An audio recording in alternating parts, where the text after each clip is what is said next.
So we had the 3-story building next door that had used a little under 70,000 square feet of FAR. We were able to push over about another 200,000 unused buildable square feet on top of the lot next door. So we were able to double the size of the tower using our unused air rights. Every lot in the city of Chicago has an allocation for the amount of buildable square footage that you can construct on that site. If you are not using it, in this case, we had a very old building, was built in 1917, old building that was using about 1/3 of the buildable square feet on the site.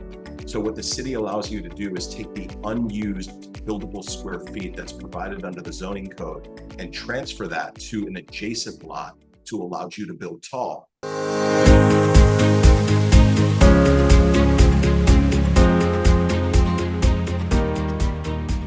Welcome to another episode of the Straight Up Chicago Investor Podcast. I'm 𝗤𝗃𝗃𝗁. With me as always is 𝗧𝗏𝗃𝗃𝗁. Mark, if I did my math correctly, this will air the day of our party. I'm going to see you later tonight. Yeah, for sure. I will definitely. If the listener is listening to this in the morning. Yeah. So if you're listening to this today and you're going to see us tonight at the party, the code word is boomerang. Come up and tell us that, and we'll get a prize for you. Just walk up and say boomerang. Yes. That's so we'll who listens when it comes out. Yep. So they'll have to. That's our diehard fans. So we appreciate you guys. We appreciate all our fans. That's awesome, man. This is a good one. Shout out to Jeff Weinberg for making the intro, but this is, just a ton of history, some giant developments we haven't talked about, and then an awesome company based in Chicago, solely focused on Chicago. Sounds a little bit like what we're doing here. Yeah. No, I love it. And I think the time of year right now, talk about leasing as we're getting to the end, he gave us some awesome tips that I think I'm going to make my leasing team listen to this and at the same time make a couple adjustments. Yeah. I mean, you've leased up thousands of units and you had a billion questions. So there's got to be value in there for our listeners who are looking to lease up their units. Yeah, for sure. Also, I wanted to confirm that I'm not totally off basis with some of the things I think too. So I don't have the opportunity to get the confirmation bias that often. Oh, that's good stuff. All right. What's our housing provider tip of the week? All right. Well, along the lines of leasing, I made a mistake recently where we overpriced something. We kind of thought the rent range would be the 3,500 to 3,800. And it wasn't. It was probably 33 to 3,500. And instead of kind of just adjusting right down and going right to it, I went down in increments and I chased the market down. And that's the worst thing you could do, especially as you're listening to this, you're listening to this in the middle of August. Like if it hasn't hit by now, the wall's coming and things are going to drop off, which just basically means there's a heck of a lot less people looking at a heck of a lot more units. So if you overprice, you should be able to know if you're not getting an application or 8, 9, 10 pieces of traffic that first week, you're probably overpriced. And sometimes $50 or $100 makes a huge difference. So make sure you adjust down. If you're slightly off, 50 or 100 works good. But if you're way off and you're not getting anything, then adjust down quickly. Yep. No, absolutely. Agree with you 100%. All right. Today's guest. This was a good one. As I said, founder and owner of Domu. If you haven't found the site, please go take a look. He has done a ton of development, a 3rd-generation Chicagoan whose family's done just great stuff, most of it in Streeterville, neighborhood we have not talked about on the show. So without further ado, 𝗏𝘁𝗏𝗃𝗏, welcome to the show. Thanks for having me. I'm a big fan of the podcast and looking forward to this today. Yeah, this will be good. So shout out to Jeff Weinberg who made the introduction. I know at Drexel we use Domu, and we're going to talk about Domu extensively later on the episode. Before doing that, though, I think it's important for our investors to know you're an investor yourself. And sounds like you got started in Streeterville. Can you talk about one of those first investments there? Well, sure. I mean, I'll go back a little bit in time. My father actually started in Streeterville, buying his first building there in 1948, which we still own today, on the corner of Fairbanks and Ontario. So that's awesome. Yeah. He operated a nightclub in the building called the 𝗕𝗵𝗶𝗵𝗁, which was the 𝗑𝗵𝗶𝗵𝗵 of Chicago from 48 to 59, and then wind up buying the building from the government who seized it from the Germans during World War II. So we've kept the building, and it's a 73,000 square foot office building on the southwest corner of Fairbanks and Ontario. That's crazy. That's so cool. I mean, that's like a couple of years after World War II. It was so long ago. It was owned by a company called General Analan, which is a film company, and everything German was seized by the United States government and then auctioned off. It's strange times. Man, so obviously, like, you don't remember that. but Noah's our age, guys. He's not. So that's 1948. Like, man, that's insane that you guys also still own it. I don't know. I have so many things swimming in my head. That's so cool that it's still there. It's still yours. It's not just some memory. Like, you still have the physical asset. So that's awesome. You guys still what do you have have to do to it? Like, we don't talk to people that have properties for half a century. Like, it's an office building. You had to update it. You have to be competitive. Like, what if things have kind of happened over the years to keep it competitive? I guess the best way to word it. Yeah, it's a real challenge because we're a loft building surrounded in a neighborhood by Northwestern Hospital and high rises and Class A office building on Michigan Avenue. So trying to maintain a competitive advantage, you have to be creative in order to draw tenants there. It's unique in the fact that it's a loft, but we've been pretty much 95% occupied through the years. So trying to maintain a building and surgically upgrade it and prevent deferred maintenance when your tenants are paying you top dollar in Streeterville and trying to get it done is a real challenge. So it's a balancing act to keep everyone happy and keep the building updated accordingly.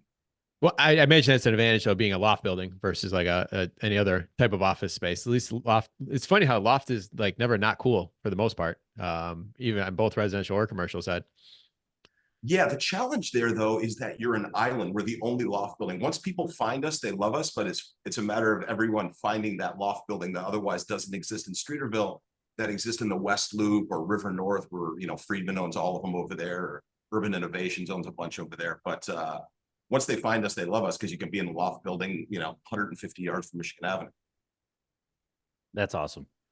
All right, so let's fast forward a little bit. Let's fast forward to the 50s. Right. When did you have an inkling that, hey, I'm also going to get involved in this? It sounds like your dad had a building growing up. Did you know at age 18, 20, hey, this is what I'm going to do? Like, talk to us a little bit about just getting started there. Sure. I mean, let me just back up to my dad again, because I think he had such a massive influence on the trajectory of my career.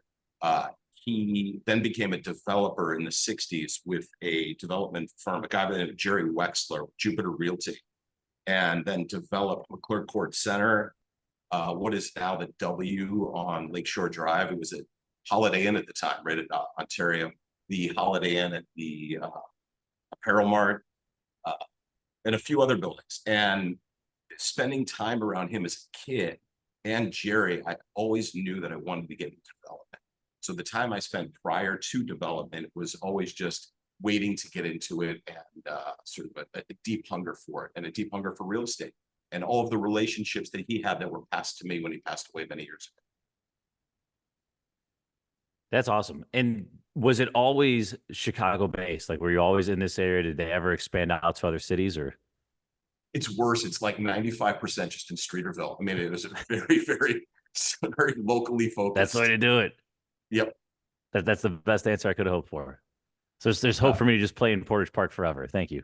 And hand off to my kid to do the same. When he passed away, his obituary was the mayor of Streeterville. Dude, that's awesome. So I do want to talk. So what, give me an idea of like something that one of the first ones that you take the reins. Give us an idea of one of those first investments that you took on. I think one of the first ones that we were pretty aggressive with was trying to land bank in Streeterville. At the time, it was filled with a multitude of surface parking lots and vacant lots. And what time is this? Sorry, I should have clarified. Like, what do we? Sure. Streeterville is interesting. It didn't get really developed. There's still vacant lots there, but we're going back to the 80s where there's open surface parking lots, vacant surface parking lots on Lakeshore Drive, on Ohio Street, Ontario Street. Yeah, there's a series of just vacant lots. And the first one that we acquired was about 87 was 530 North Lakeshore Drive, which is a vacant parking lot in the corner of Lakeshore and Grand. And what became clear is through the years, there's a benefit to land banking, right? You can hit the big score on the appreciation, but it's a very costly endeavor. When you have zero income on a vacant lot, you're paying the taxes and insurance to keep it alive. It's dangerous, but it paid off really well. And I think buying well located like that real estate always wins, but I think it requires patience. What's the mindset when it comes to land banking? Is it truly like I'm just going to continue to invest this money in taxes, or maybe you got to mow it, or maybe you got to put fence around it? Like it's just, is the mentality just this is gonna pay itself off, and I just have to continually put that money in? Because I think about it all the time. It's like, that's a great piece of land, but it's like, man, over the next 10 years, I'm gonna have to put $47,000 into it, and not see anything return. Yeah, land banking is a brutal game. That's exactly right. It's dangerous, and we rode it up and down, and it was concerning. And so at the time, initially, my dad wanted to develop it with. He was partners with 𝗤𝘃𝗲𝗀𝗃, the architect and developer of Marina City and River City, all the famous round buildings in Chicago. And they're going to build 2 twin towers there, and it didn't come to fruition. The market was in bad shape. They were trying to get $2 a foot for the apartments. And so we wound up sitting on it for a few years, and it turned out well. We had a nice deal with Belgravia right around 2000. What with land banking back then, like, is there any way to get any sort of 50% loan to value, any type of financing that was available? It's brutal. It has to be secured. It's basically, I think the equivalent today would be very much like a hard money loan. I mean, your interest rate jumps up. It's probably at least 50%. And then I think they were looking for, at the time, 7 or 8 years of taxes and insurance secured in an account with them. So you got a lot of money tied up. But it was one of the last pieces of vacant property along Lakeshore Drive. Yeah. So that was the hope. Going east, what, like in the 80s, was Navy Pier still like a huge attraction over there? Like, because or was that just kind of half-assed and open? Yeah, Navy Pier was a vacant pier up until about 92 or so, 92, 93. And then we were able to they did put in enough parking. We were able to turn our vacant parking lot into a vacant lot into a parking lot. And it was highly lucrative until the pier figured out that they needed about 3,000, 4,000 more parking spots out there. But there was nothing over there. It was filled with vacant land, just in every direction. There was a police station across the street, and no one came down there. Why do you think that? You take a city like Chicago, a location. I mean, if there's probably not many locations in the city that are better than that. What took so long for that area to kind of develop? It's a great question. I mean, you're surrounded by the Chicago River, Lake Michigan, the Museum of Contemporary Art, and Michigan Avenue. It's probably one of the only neighborhoods in Chicago that's 50% commercial and 50% residential. Why that got passed up through several big development booms going all the way back to the 80s is mystifying. I mean, they're finally just building the Spire right now on Lakeshore Drive. I mean, that incredible piece of property is sat vacant for 40 years. I don't know. I think a lot of people are scared to get into Streeterville because it's only tall buildings there. And so the audience is somewhat limited by default. But I don't know. I mean, it should have received the same boom that River North had. It's funny you said that. I talked to, we manage a bunch of units in 540 right there in the corner of Ohio and Lakeshore. Oh, yeah. And they were trying to aggressively buy up as much as they can to take that building and make it turn into buy back everything and then be able to redevelop it to a tall building similar to what was next door. So you're right, when like that's one of the smallest buildings over there. Yeah, right. They're the adjacent lot to our 530 Lakeshore Drive piece, and many of their windows looked out over our lot, and they were not happy when we sold it, and Belgravia built a 40-story building there. And so fast forward for our listeners today, someone who, owns 15, 20 units, they've gotten started there in the game. Do they have a play at all in Streeterville, or is it strictly just, hey, it's the bigger assets, the bigger developments? There's a few pieces left of along Ontario Street, some on Erie that can be picked up. I think there's still a play there, and I think it is a really great opportunity due to convenience of public transportation, Michigan Avenue, people that work at the hospital. It's I think a tremendous opportunity for people, but the vast majority are very large assets. and vacant lots, if the few left to be built by tall buildings. The zoning's DX12, so you're building, 12 times the lot area. So it's going to be big down there. Before we move on, I mean, it's in the news right now that you brought it up yourself, the Spire lot. This is another rendering out there for what could be. Like, you think this one will get off the ground? Like, or you think this is going to be another kind of just vision that falls flat? Well, the gentleman who was intending to build the Spire was his name is escaping me at the moment, but he was a Irishman from Ireland who had a big dream, and it was just over the top. Related is building this one. Related doesn't mess around, and they get things done. This building is going up. Nice. There's no like going back to like zoning, there's nothing there that could stop it, right? Like it's pretty much the developer is going to either pull the trigger or not. Correct. Well, the gentleman who I'm speaking of prior was going to build 150 stories. I think they're going to build under 100. I mean, they scaled it way back. So yeah, it's good to go. And the city wants tall buildings. The city, as a matter of zoning principle, wants tall, thin buildings, so there's light and view corridors, and I think those buildings accomplish that. It's a little strange because there's townhouses next to it, but it's what the zoning is. Yeah. Got it. Man, cool stuff, Mark. It's episode 300 something. We haven't touched east of Michigan Avenue this far on the north side. Yeah, I know. It took us a while. It's just so amazing, like all that got developed here just so recently, even down to like the hospital redevelopment, all that type of stuff like that. It's just so I don't know, it's rare. It's always shocked me, so I'm happy we have you on here today. Pick your brain on this. Well, it's there are a few places you can be and operating and have a neighbor like Northwestern Hospital who has its own police force and is developing everything and making the neighborhood better every day. Yeah, that's what I tell people too about that area. Like I know there's some issues that went down since COVID over on 𝗦𝗃𝗶𝗵𝗁 and stuff like that. But it's like, man, once you get close to that hospital, like you're pretty safe over there. Oh yeah, yeah, 100%. All right, so Noah, let's get back to your story here. So you're doing some development, you have some investments. Keep going down the timeline here. When does something like Domu come into your horizon? Well, Domu was in 2010. You want me to start further back? I'm happy to. Sure. We can start at Domu. No, let's walk into it.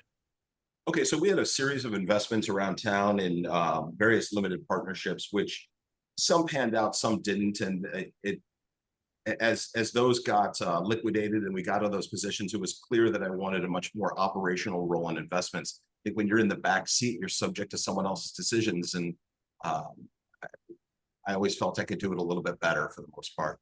So in 2006, we bought the vacant lot adjacent to the aforementioned office building at Fairbanks in Ontario, and that's at Fairbanks in Ohio. And I developed a 450,000-foot condo tower there called 600 Fairbanks, utilizing the world famous architect 𝗤𝗵𝗶𝗵𝗁. That building's so this beautiful, is man. I've been in there. Like that what a property. I didn't know. Wow, what a treat this is. I didn't realize that was you. That's awesome. Yeah, that was a great project. Working with 𝗤𝗵𝗶𝗵𝗁 was a real treat, and may rest in peace. It died in a terrible accident a few years ago, and yeah, out by my house actually. Yeah, right. Yeah, St. Charles. Elgin? I'm in St. Charles. Yeah. Well, God, what a horrible scenario on a bike. Like, oh man. Yeah, it was a terrible project. But I think what was interesting about that project, and interesting potentially for your listeners, is what we did there is we brought design and used design as an added value, and an architect as added value to a project that was just another condo building in the area, potential to be another condo building in the area. In 2006 to 2008, the city was booming with condos. How do you stand out? And using 𝗤𝗵𝗶𝗵𝗁 was the key to success. He just brought value, made the building look absolutely beautiful. And his name was plastered all over the construction canopy. And anytime you see a listing now on the MLS for the building, it starts off with 𝗤𝗵𝗶𝗵𝗁 building. I mean, that's the added value to not only us in selling them. We sold a unit a day for 180 straight days. So it just went gangbusters, just gangbusters. And, now all of the owners there get to partake in that value and always get to be able to have that sort of provenance of 𝗤𝗵𝗶𝗵𝗁 as they sell. Well, talk to me about that relationship. Like, was that somebody you knew? Did you think he'd be as influential as he ended up being? Was he the key from the start? Like, did you pick up the phone and call him? Like, yeah, curious to know more about that. Yeah, just picked up the phone to call him. He is a very approachable Chicago guy. Lived in Lincoln Park over on Lakeview. He, I went to several different architects and said, I want to do something different. And many of them said either, I don't know, okay, what do you want? You want like French, you want like modern, you want this. Others were like, I don't know how creative we can get, you know, it's a little tricky in the city. And 𝗏𝗏𝗃𝗵𝗁 was just clear. He sketched up a building as we sat there the first meeting. In the first 20 minutes, he's like, let me see the lot, sketched up a building. And the final product wasn't too far off that building that he sketched in that just immediate moment. I mean, he really nailed it. He was an incredible guy. He is a force. He ran a tight office and had incredible people that worked for him because he was the top of the game. So you wanted to work for him. And I was very fortunate to not only work with him, but everyone in the firm that we had any interaction with was just good people, smart, professional. I think that many developers would look at architects like him and see them as a risk, that he's over the top and is going to want to create the 𝗤𝘃𝗃𝗵𝘁, so to speak. But to the contrary, he wound up reducing risk because he created a product that was so different. He did the contrary.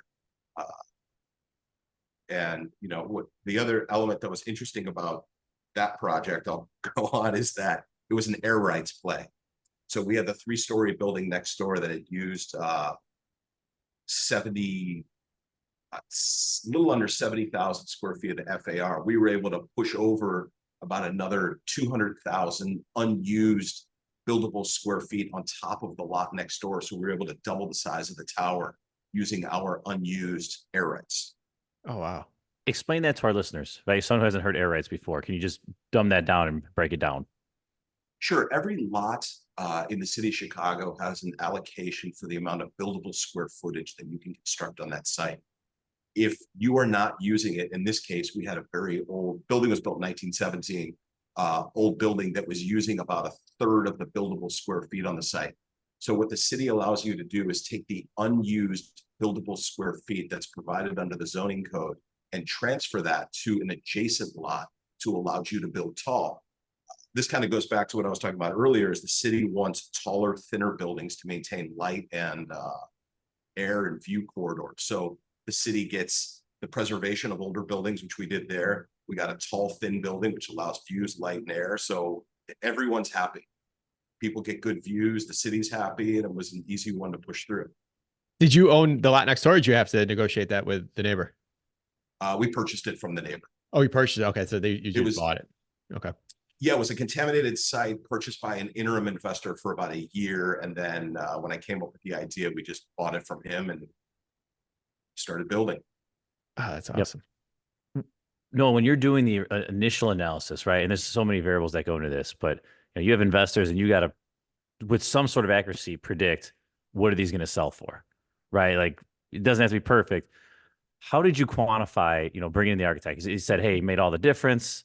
Like, but how do you actually put that into quote unquote a spreadsheet? Like, how does this become quantifiable for an investor on the back end? Is your question, how does an investor believe that 𝗏𝗏𝗃𝗵𝗁 was able to provide sales, yeah, or how do you even velocity, and present value? it? How do you even present it, right? Because you're the one who's raising money, and maybe that was easy for you, but like, you know, this is a great value add, but design is such a squishy subject, right? Like, how did you make this? No, we're gonna be able to get this number because of who we're putting in here. Like, how did you translate that to a tangible outcome? Or did you even have to? The investors just believe you, and you know it was easy. No, I think that there's an interesting perspective there, which is for the same money that it costs for 𝗏𝗏𝗃𝗵𝗁 and the building that we will build, we can build a better product. It's like the 𝗤𝘃𝗃𝗀𝘀 toilet plunger at Target, right? You look at the one that's got the wood handle that's, you know, $2.25. You look at the 𝗤𝘃𝗃𝗀𝗀 one that's designed by this famous designer and it's $2.30. People are going to buy the $2.30 one. You want the nicer one. And for as long as we were priced to the market, we knew that we were providing an additional value. And what we did is we put money into the kitchens. We left the ceilings just exposed concrete. So we didn't spend the money doing that. We built a curtain wall. So we didn't have drywall returns coming up underneath the windows and having to put outlets in all of those. So we picked where we wanted to put the money in order to emphasize design. And when we went to the investors, we were able to communicate that clearly, that we're providing something that is going to provide value to the end user and will attract people. And no one else has this. And no one else in Chicago has used a top architect like this prior to this since 𝗵𝘃𝗶𝗵𝗁𝗏 built the buildings on Lakeshore Drive and Sheridan Road. Yeah, that's awesome. That's probably the biggest development we've talked about on the show from one of our listeners here. So hats off to you. That's cool building, and we'll link to it in the show notes for our listeners who haven't seen pictures of it before. Yeah, it took about 4 years off my life, but it was a great project. Well, here's the other thing on timing. So you got everything sold before things started turning sour in 08 and 09?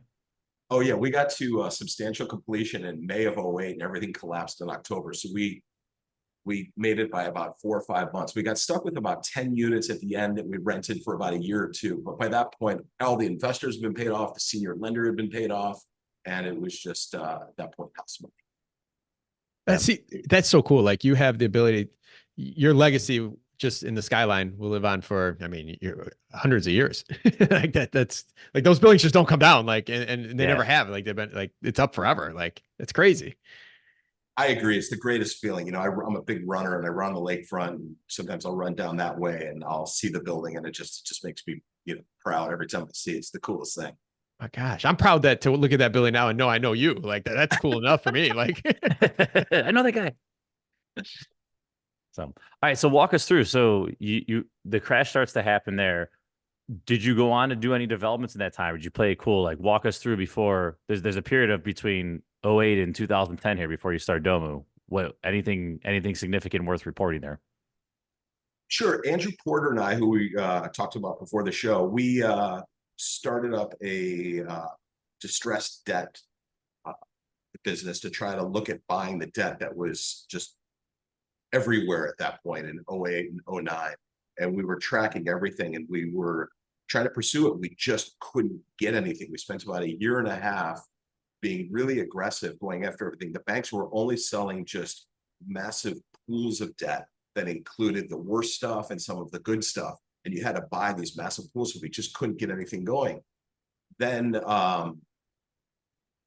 we came up with the idea of Domu, and it was born out of seeing at the time VRBO, which was the only thing out there, the success they have of renting homes and doing it right and doing it on the internet. At the time, there was very little like that. We had the Reader people were still using, and apartments.com was there, but they were pretty much kind of a website, decent out there, but ultimately they were owned by the Washington Post and the Chicago Tribune. And it was just sort of an extension of it was a way to get more people to the classified ads in the physical paper itself. And we thought there was a really good opportunity, and our original pricing was just $5 less than the Reader. Strategic. I like it. So wait, we haven't described it. What is Domu, right? Like, for our listeners out there. Sure. Domu is a apartment listing site where landlords pay to list, and we drive massive tenant volume to the site to find their apartments. We are a local version of Zillow or apartments.com or Craigslist, but we think a much better version of all three. Okay. So this gets off the ground. Who do you go to get this moving as a business? Who are your clients? Like, who are you marketing to, the go-to-market strategy, the biz development plan? Like, who are you chasing right now? Who's on that team? I guess that's pretty big. To get it off the ground? Yes, we're talking 2010. Financing it or getting clients on? Clients. Oh, we just started combing Craigslist and going to people and going to buildings. We had a dedicated group of people hitting up the people on Craigslist at the time who were listing. And our pitch was very simple. You list in the morning, by 4 p.m, you are ranked 10,000 on the site. You're just getting buried because people were just listing all day long, sometimes the same unit, and brokers, and just became a disaster. So we were pitching those people for individual unit listings, which is about half of our business. And the other half, we had a sales team who was going out to pitch all the buildings to get them to sign up for monthly subscriptions for all of the units in the building. Okay. And then what's, hey, you guys are new. I don't know. Like, just talk to us about some of those. Were there any like big clients at the beginning where it's like, all right, this just bought us a few more months? Like, were there big wins, or is this all just gradual gradual. The key is we became the largest and still are one of the largest local advertiser on the CTA in Chicago. And so we were everywhere, and we were everywhere where tenants are. And so ultimately, landlords don't care about, at the time, didn't care about Domu, didn't care about anything. They cared about getting leases, not even leads, but we were able to deliver leads that converted to leases because we were going direct to the tenants. And as long as we got them a lease to someone like yourself who owned a unit in Portage Park, they would use us again, and they refer us to a friend, and it became viral. Well, going back, because you're basically a tech startup, right. I mean, is there any of your skill set there? Was it bringing in the right team? Like that, it's kind of a undertaking that most people don't wake up and start a tech company. Like, talk to more about your mindset of that. Yeah, it's like half tech company, half real estate company, right? Because real estate's all about relationships and being local, and that's where we felt we had a real strong competitive advantage. By being local and knowing these people and showing up and having ads in the Tribune, or having ads in CTA, having ads in movie theaters, being at all the street festivals. The technology is a challenge, but we weren't providing a tech product. We were providing basically classified ads on the internet, and still are ultimately, right? But in a much better way. And to this day, still local, right? Still just pure Chicago? Yeah, Chicago and suburbs. It is my belief that there is enough money to be made in Chicago and creating something like this, that not everything is a national and take over the world type product on the internet, that you can make a great living with a solid company that is committed only to Chicago and be able to earn the respect of tenants and landlords here for that by being local. You probably know the number exact, but 1 million rental units here in the MSA. Like to me, there's tons of money to be made in different aspects just by that. Yes, yeah, I agree. Right, there's plenty here, and if you can get the right market share as we have, we've really proven it to work out. Well, it's also a selling point, right? Like, if I'm listing something in Chicago, I prefer the company that only focuses in Chicago compared to, you know, a Zillow or a national brand, right? Like, there's an inherent benefit there, at least perceived from my end. Yes, and we really leverage that quite a bit. It's a very good point. And what we do is we provide a lot of resources that are local, that we think and we know the nationals don't and can't provide, because they can't do it in every market, right? Zillow can't provide you with all the leasing information specific to landlords in Cleveland, Dallas, Oakland. It's just impossible. So Andrew Porter writes all of our almost all of our resources and legal work. We cover all the case law for landlords. We provide a free apartment lease to all of Chicago. If you pay or not, you can come on our site, get a free lease, every single form you need to stay in compliance as a landlord in Chicago, all the advice you need, how hot an apartment has to be during the wintertime, who shovels the snow, everything. We provide similar resources to the tenant so that both sides are more informed, to try to create a more harmonious environment for everyone and less turnover for landlords. That's awesome. And we'll obviously link to all that in the show notes for our listeners. So, that's obviously a huge value add. Is there anything else you would say to, the landlord or the housing provider who says, well, I already got Zillow, things are working fine, I don't have an actual pain point? Is there anything else that they should be aware of, why they should also be looking at Domu? Well, I think you have to be in multiple places. For one, I think that the greatest risk for any landlord is vacancy, right? You have a vacant unit for 1 month, you're never getting it back. And you want to have several things going. I think Zillow is very good. We hear good things about Zillow from our landlord clients. But ultimately, Zillow and apartments.com are data dumps. They provide, every listing is a dot on the map there, and not all of them are available. So you click on stuff and you don't necessarily find what is available. It's, oh, there's no units available. There's no units available. So while that may be working for the landlord, I think it's important to understand what the user or what the renter is experiencing when they look, and that what we wanted to provide is something that you use the least amount of brain energy to find an apartment in Chicago, right? And we created the cleanest, most simple interface. So as people use it, they can not feel overwhelmed. Every single listing is paid for. There's nothing free. We check every listing for scams. So we've created a marketplace that we believe is respectful to not only the landlord, but to the tenants. And it started that way because renting was always sort of the second choice until you bought a home. But now it's a long-term reality for many people. Yeah, I was talking to, in preparing for this episode, a couple of property managers here in Chicago, and they said that they use it in addition. So it's not necessarily, it's part of their arsenal of tools when it comes to renting a place. It's not necessarily the one thing. So it sounds like you could use this as the core function of leasing, but at the same time, also, the more places you are, the more chance you have to get it rented. So. Right. And you don't know where tenants are looking. So you got to have a wider net out there because, again, back to, if you don't want to have vacancy, it's the worst.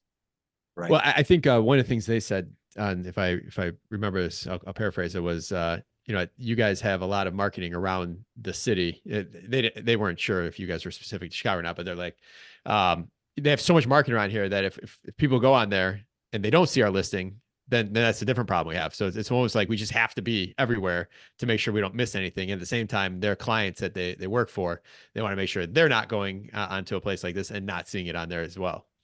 Right. You got to be everywhere right now. I think once you're on one of the nationals, you're covered. I think the free sites are free. Why not do it if the labor is not an issue to get it all up? But I think you have to be on Domu and one of the nationals. Yeah. Gotcha. You mentioned vacancy. Can you give us a few leasing tips? Like, you're in the industry all day long. If someone's struggling to lease up an apartment, what are some things they should be doing? Well, when we get calls from landlords that are on Domu that are not getting good leads and are wondering what's going on and call us for help, the first thing we do is check the price, right? Like, Yep. where are you priced?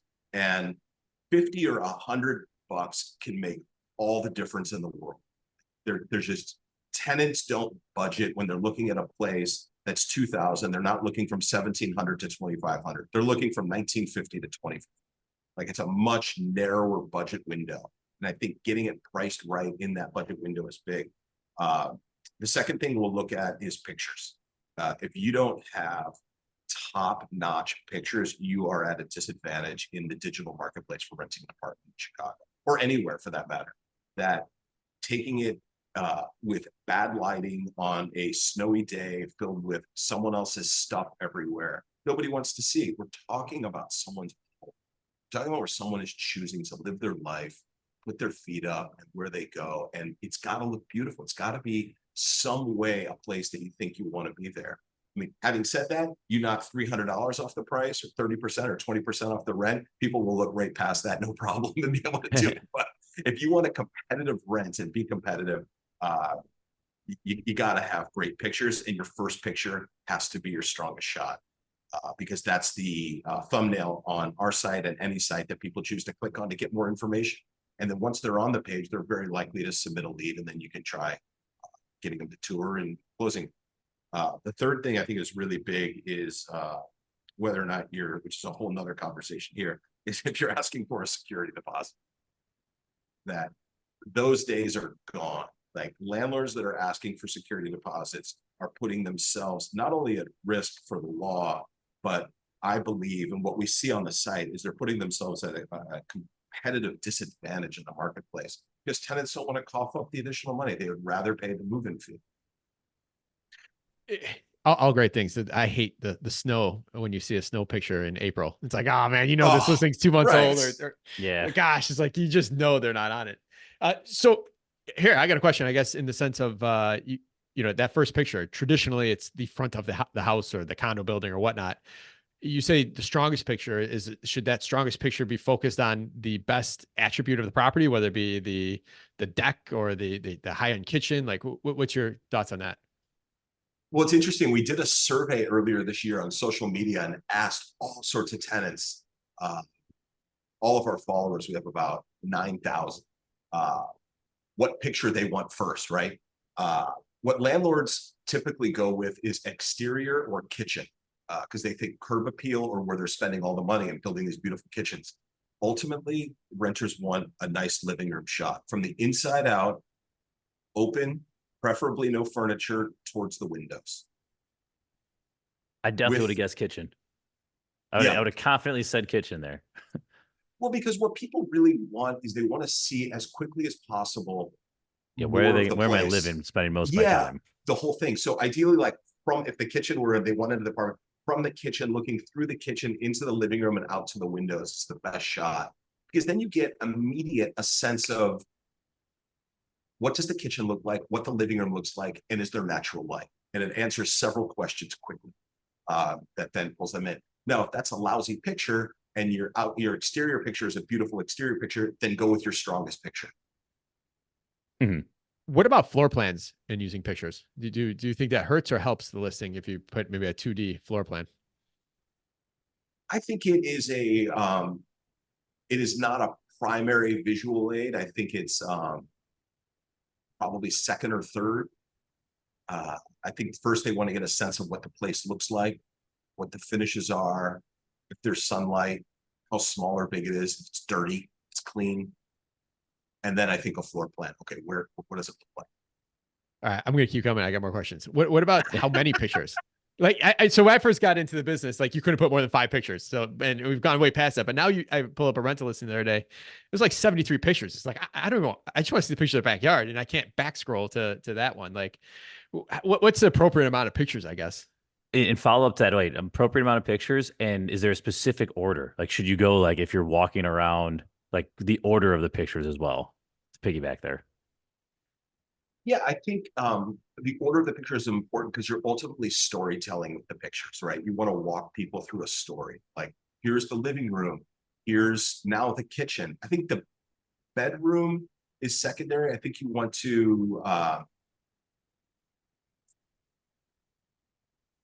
I think you want to kind of leave the bedroom. If there's a bed in the bedroom, we like putting it last. I don't want to see someone else's bed. I don't want to see someone else's furniture.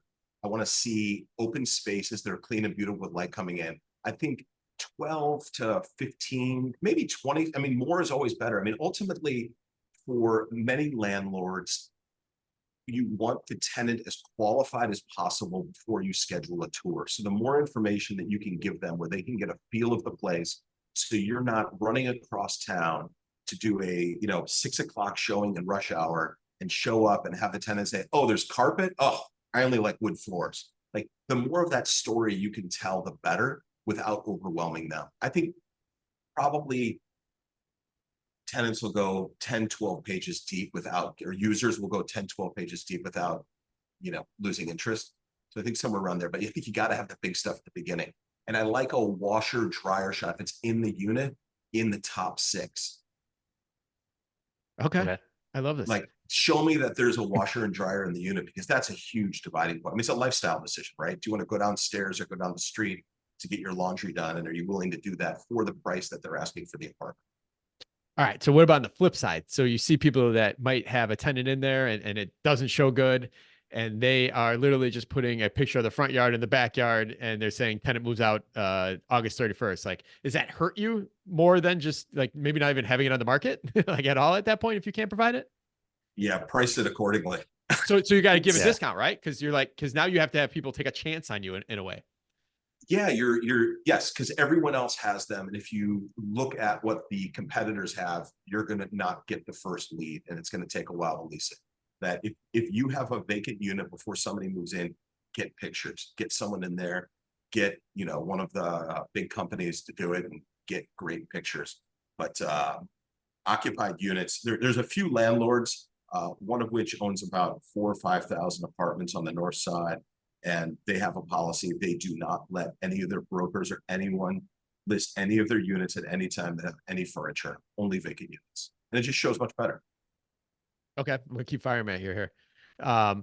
What about the virtual furniture or the stage furniture? Like, what's your thoughts on that? Take a vacant place and now you could download an app and decorate the place. Like, what's your opinion? I think many people Virtual have staging. difficulty with creativity. Yeah, I think that virtual staging is excellent. I think I think show both. You have the vacant pictures alongside those so people can get what it'll look like vacant, and they can get an idea if they're not visual people to understand what it could look like. And for visual people, they can figure out how they're going to want that to look and if it works for them. But I think virtual staging is terrific. It's gotten better. I think the quality is outstanding. Sometimes we even get duped. We look at them, we're like, is this, I can't tell. Like, is this, it's like, dang, these are getting good. So I think that's a real asset. I think that pour money into that, it makes a difference. It gets better traffic, it gets better leads. I think it will get, if it's priced right and there isn't a big security deposit, we'll get it leased quicker. I had a guy the other day that did the virtual staging, and it looked like the Jetsons though. Like, I'm like, man, like no one in this city is gonna have that furniture. Like, so like you're like giving him like so you went too far with this. It looks cool, don't get me wrong, because he's like, I'm not sure why it's not renting it. And that was one of my feedback from him. Like, man, it looks like George Jetson's gonna model this place. All right, pets. Like, that's a big thing. Like, you know, we have a relationship with petscreening.com, and they're always saying 50% of people have a dog, and another 18% might want to get a pet in the next 6 months. Like, how big is that of a influence for people as they're looking? That's huge. During COVID, it seems like every renter in Chicago got a dog. I live in Lakeview, and it's just it's a pet show down the street. We have 2 rescues, and you know, we're out all the time. We live in a dog world in Chicago. One landlord said it to me best. He said, people are going to have dogs in there if you like it or not, so you might as well charge them. Like, it's going to happen. Like, everyone has them, and you have to allow them. I think, like the security deposits, the move-in fee has become ultimately a income line item and a profit center, because ultimately the damage seldom exceeds what could be in a move-in fee. And I think for the same would apply to a pet fee, is that the damage seldom goes beyond that. And I think for most landlords, that has become a revenue generator, and tenants love it. I think you're really limiting yourself if you're not pet friendly. Okay. Last one, I promise. Security deposit versus non-refundable fee, the amount. Now, 15 years ago, everyone just kind of put $500 out there. It didn't matter if you had $1,200 or $3,800 rent. Now I'm seeing you obviously have the legal ability to go up to 49% of 1 month's rent, but I'm seeing people do that. Like, for a $4,000 rent, they're asking for a $1,995 non-refundable movement fee. And I feel that people are at a disadvantage when they start trying to really crank that up, or it becomes a just no different than a price issue there. What's your thoughts? Yeah, you're kind of, I think that mentality, you're sort of, it's a quasi security deposit at that point, right? I think that the ones that do the best are the ones that make it a non-issue. $400, $500, $600. You start to get up in the $700, $800, $900 territory on ones and twos. It's just high. It's just high. And if it's important to you, you can get it. But when you look at what that costs for a typical, what the impact that cost is for a typical renter, it's big, and it's going to hurt. I think the lower the better. I would look to the comps from management companies that have been in the market, know their way around, look how they're doing it, and follow their lead, because they know how to do it right, and they have the greatest sense of what the market will permit and what it won't. All right. This is the last question, I promise. I renter season. Like, I feel, since the crash, this whole call it March to September kind of rental market, even more strict in neighborhoods in Chicago. It was all around the board, because people were unstable, they're moving around for jobs, the first 5 years of the decade. But I feel like we're back to more of a normal renter season, where kind of things slow down just before Labor Day, or even falls off even August. What's your opinion kind of in 2024 where we're at? It's the end of July, rental season. Like, what's your kind of opinion for that?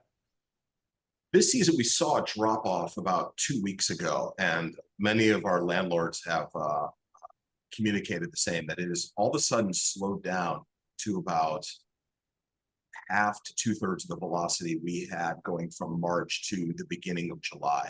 I think that, yes, many landlords who had lease expirations all over the place as a result of COVID have signed shorter and longer leases in order to fall more into the season and get the expirations lined up with the season, because that's where all the volume is. I think we do a lot of business also downtown, in the big Class A buildings, and they're leasing 365. So there's no impact to the season there.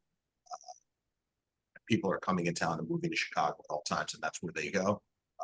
But in the neighborhoods, yeah, I think we're back to a much more seasonality. I think it's moved a little earlier, where the searching begins in earnest right after the first of the year. And then it's March 1, people are moving, and but yeah, I think we're back to seasonality again. Cool. All right. One more question, I promise. You have so much data, so that's why I love having you on here.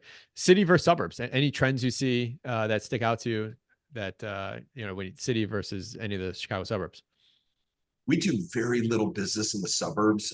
We're pretty strong in Evanston and Oak Park, and they operate just like the city. They do, yeah. Really no difference. I think if you got further out, maybe into Schaumburg or Palatine or Aurora, where there's a lot of apartments, there could be some differences, but we just don't have enough market share there to have data to see a difference. Gotcha. Awesome. Man, good stuff. I promise So- I'm done. All right. So before we wrap, though, Noah, what you have, as Mark alluded to, you have a ton of data. What is your outlook on Chicago? Just as a city, as people still coming here, the headlines would make you sound like we're going underwater. What are you seeing? How do you feel the city will be in 10, 20 years from now? I think the problems that we have now are short-term, right? We have interest rate problems. We have a lack of apartments being delivered to the marketplace because of high interest rates. We have a mayor that is not a strong leader, and we have taxes that are high, and it's been a challenge over the past few years, I think, for all real estate investors to own and operate in the city of Chicago. Licenses are taking forever to get, permits are taking forever to get. But I think there's short-term problems that will be solved. I'm a believer in Chicago. I'm third generation Chicago. I believe that the fundamentals here are good. We have great schools. We'll get better. Our university and our higher education is outstanding here. We're on a lake, right? We are well situated, and there is a massive job market here. You go out in Chicago now at night to any of the neighborhoods, from Logan Square to Hyde Park to West Loop, up into Rogers Park. People are out, people are spending, restaurants are opening, good things are happening. These neighborhoods only have so much space, and there's very little room for development in many neighborhoods. And I think the rents are only going to get pushed higher and higher as a result of that, because you can only build so much in Lincoln Park, and who doesn't want to live in Lincoln Park? Who doesn't want to live on a high-rise in Edgewater overlooking the lake? Who doesn't want to live in, Bronzewood on a historical street? I mean, there's so many great neighborhoods here that identify with all sorts of people, right? No matter what you like. You want to live on the lake? Great. You want to be a hipster and live in Logan? We got it. And right, there's something for everyone. That's awesome. All right, Mark, are you ready to wrap? I'm ready to wrap. All right, let's do it. All right. What's your competitive advantage? How have you been able to do this while so many other people wish they could own properties for more than half a century? Well, I think that one of my strong suits is being creative. I think that we don't think as real estate investors that we're creative people, but ultimately we are. And I think it's the creativity, going back to, like, say, the air rights, for instance, or things like that. You have to be creative and come up with deal structures that work. With 600, it was the air rights, it was 𝗤𝘵𝗏, and that could translate into a 3-flat, a 4-flat, a 70-unit courtyard building. It's creating a better mousetrap for the user, right? There's a lot of sameness in product in our market, and I think you have to be creative and look to do things differently. And I think that's something that I've done well. I think being patient is critical. The Yeah, I market love is that. slow. Sorry, it cut in and out there, but I love that answer. You can continue on. You have to be, right. You're going to hit, a few years ago, everyone got hit with huge real estate tax bills. It was awful, and you wanted to get out of the business and move to Arizona and be done. But you know what?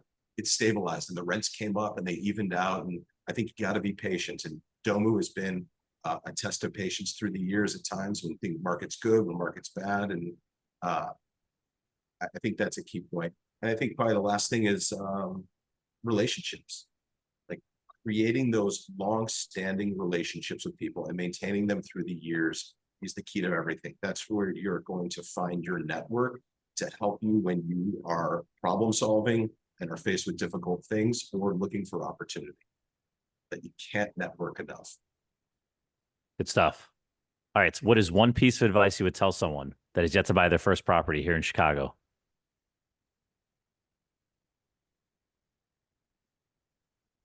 You would be surprised who will decide to invest in you when you don't think anyone will. That when you start to reach out to your network of friends and family and business associates, you'd be surprised. You have to jump in. And, you know, one line I think of all the time is perfection is the enemy of execution, right? If you try to get it perfect and you're waiting for the right timing, you're waiting for it to feel right, don't. Find the project, go to your network, see what you can raise, and you will be surprised how much people feel about you and how much they trust you and what they're willing to trust you with. You can do it. What do you do for fun? Well, I'm an active runner. I am an active, a very health-oriented person from exercise and lifestyle, everything I do. I spend a lot of time on the lakefront. I see Jeff Weinberg on the lakefront. I used to see him more frequently, but he's also a big distance runner. And a long time ago, I was a competitive skeet shooter. So I am an avid skeet shooter and sporting clay shooter. Oh, that's awesome. Didn't see that one coming. Yeah. I think you're our first skeet shooter on the show. So congrats. Right. All right. Give us a good book, podcast, or self-development activity that you'd recommend to our listeners. Well, I think that I've really gotten into podcasts, and I'm so hooked right now at this point in my life and optimizing my life and my lifestyle and my health that I would probably recommend the Drive by 𝗕𝗏𝗏 as a podcast that if you're not spending the time to optimize your life and don't understand the impact of it, listen to him. And I think that you will find it helps you make the decisions and everything you need to support every day of being in this business. It's a tough business. And I think you have to be in peak health performance and focus daily on our own longevity. And nice. I think that Peter is one of the best, if not the best. Big fan myself of him. Read the book. Listen, he's in my feed. So yeah, I love that guy. He's incredible. Cool. Name someone in your network you'd highly recommend to other Chicago investors. Well, I'll go back to Andrew Porter. I think he would be a great person. He's probably the best real estate attorney in Chicago. Full disclosure, he's my partner, business partner. But I think he is one of the smartest people I know. If you guys know him, probably one of the funniest people you know. And I think he's a tremendous asset. And he knows how to get it done. And I'm honored to have him in my inner circle and honored to be able to refer to him as my partner. I feel very strongly about it. Awesome. Yeah, there's been a few of those Drexel deals. He's an absolute bulldog when he needs to be. Just absolute tenacious with a capital T. Absolutely. Well, I think he goes for litigation as the Powell doctrine, right? Overwhelming use of force. That's the only way you win. All right. Noah, thank you so much. You provide a ton of value to our listeners. How can they learn more about you? Is there any way they can provide value to you? Just come on Domu, spread the word. My email is on the site if anyone wants to reach out and get in touch. And we're just honored to be a part of the Chicago real estate scene and contribute and be a sort of a helpful member of the community. All right. We end with our Chicago fact. Mark, who are we playing for? All right. 𝗕𝗏𝗶𝗵𝗁. She left a review on iTunes, but our sponsor today, who will give Maria a $50 gift card when myself or Noah gets this question right, you like that positive thinking, is brought to you by Kaiser Group. All right. So Streeterville, it's named after George Streeter, who was an absolute crazy dude, an eccentric figure. I'm going to list 4 things about him. 3 of these are true. You got to tell me which one is the lie. All right. Okay. Bring it on. All right. So he crashed into the Chicago sandbar, refused to move his ship, insisting that he had title to the shoreline, and started producing forged land title. That's one. He would send squatters in to fight actual shoreline owners and was eventually convicted of manslaughter. That's two. He was married 4 separate times, although never divorced any of his wives. And the site of Streeter's original shanty is currently occupied by the John Hancock Center. Which one? 3 of those are surprisingly true. Which one was the lie? I'm pretty sure 4 is the lie. I think the first 3 are true. I'll go with 4. No, you can pick another one for a highest chance. Yeah, I don't think it was the Hancock. I think everything else was right. He's a pretty bad dude, and I think also ran a brothel off the site, right? Yeah.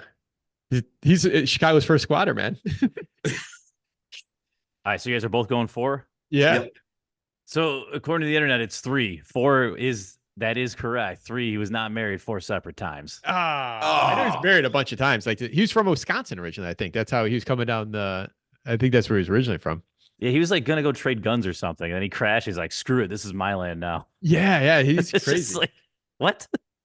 All right, Maria, I'm sorry. Put your name back in the hat. And you get your name drawn out for another $50 gift card. Thank you to our sponsor today, 𝗦𝘃𝗲𝗀. Man, Noah, thank you for coming on. Tom, thank you as always. Build your team. We have it on there. StraightUpChicagoInvestor.com. Lenders, inspectors, lawyers, tax and testing, cost seg, and every other pretty much person for your team that you're going to need. Go on there, StraightUpChicagoInvestor.com. These are all people that we've vetted. I think we've used every single one of these people on here. If not, both of us do.